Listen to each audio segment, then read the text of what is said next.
When I was first diagnosed with ankylosing spondylitis, I was trying to break up tension in any way I could. I was trying to work these traditional stretches, trying to touch my toes as hard as I could, but it was just causing more joint pain, SI joint pain. I was really stressing the joints because I was so stiff and tight. My hamstrings, my calves, the low back was just too aggravated, and I was trying all these traditional stretches.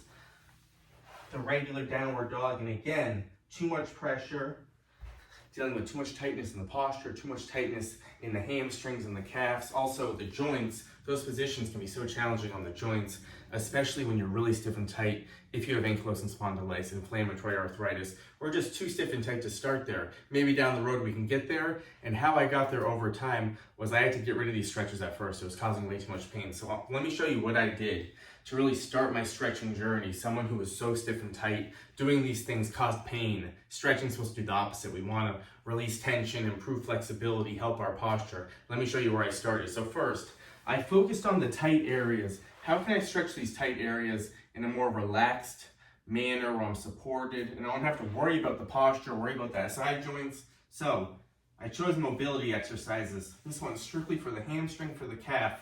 Back's drilled in, a little tension on the back of the leg, and I'm gonna straighten my leg until I feel that leg stretch.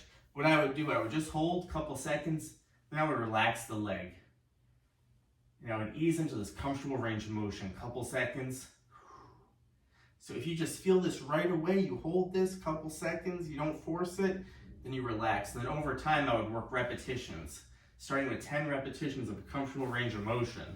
And I could work these really tight muscles, more supported on the low back, the joints, a little more safer. And I can really think about that range of motion that fits me, that perfect range of motion where you're feeling it, but you're not forcing it, you're not forcing other areas of the body. So I chose mobility exercises. And I also thought about how do I modify these stretches.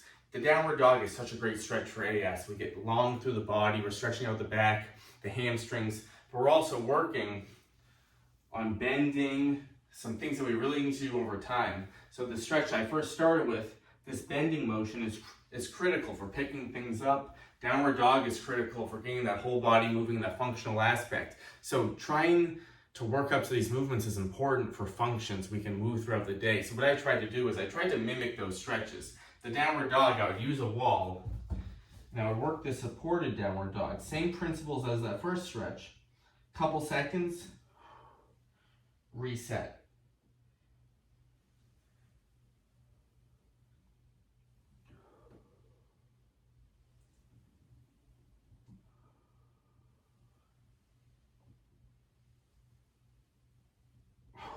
Same mechanics as the downward dog on the ground, but supported. I can use the wall, and I can work on that comfortable range of motion. So I started doing that using the wall, then over time I would grab a chair.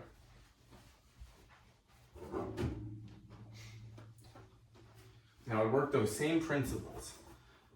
Slowly sinking back to get the arms overhead, a gentle stretch in the back of the legs. And at first I would work this couple seconds, reset.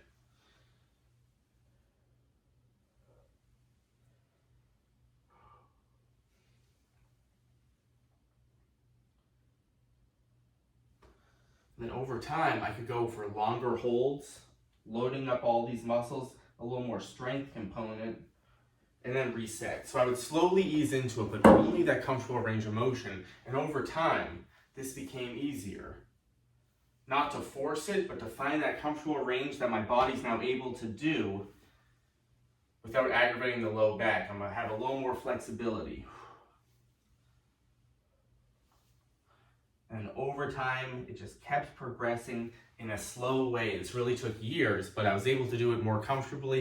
And also, stretching didn't feel as difficult as it once did. I was then able to say, all right, this doesn't feel so horrible. In the beginning, it felt horrible because I was stressing the joints. So that comfortable range of motion. And what I found is, for me, I really liked using the wall for some different openers where I can really focus on keeping the hips straight and moving through all these postural muscles. And again, that comfortable range of motion where we're not forcing that twist on the SI joints. We're controlled, hips drilled forward.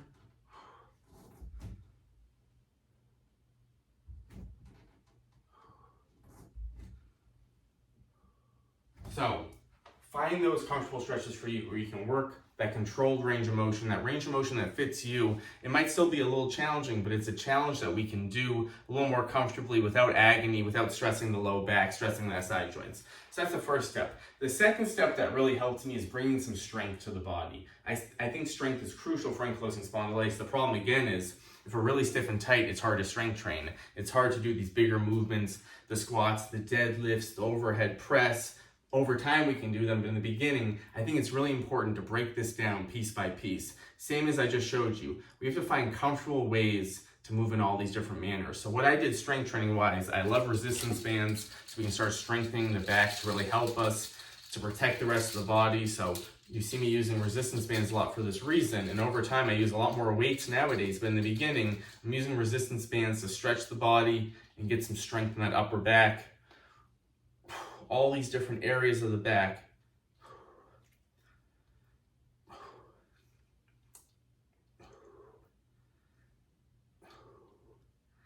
So bringing some strength to the body, crucial for AS in the beginning. Choose ways you can do this in a supported fashion. And again, I brought these principles, the same stretching principles to strength training. Say the squats, you're just not feeling good, you're out of position, maybe the body feeling really tight in the upper body, you just feel like you're rounded forward and you have no good range of motion. I would just start holding on to something and working the principles. You can find that perfect range of motion in perfect form.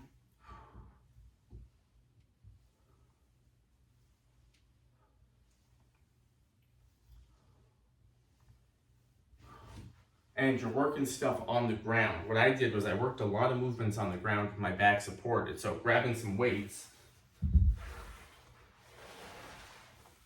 I would work supported movements, body drilled in. And I can really control the weights here. My body's straight, core protected, spine protected, core tight.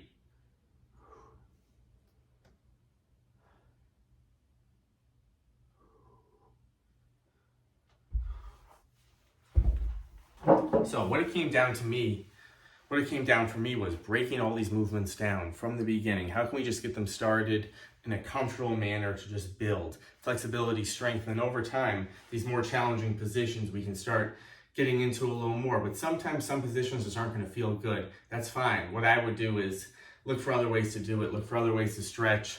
There's a million different ways to stretch mobility, using a wall, using the ground. So find those best positions for you, slowly work it up over time. And those things that seem really challenging might become a lot easier. See you next time.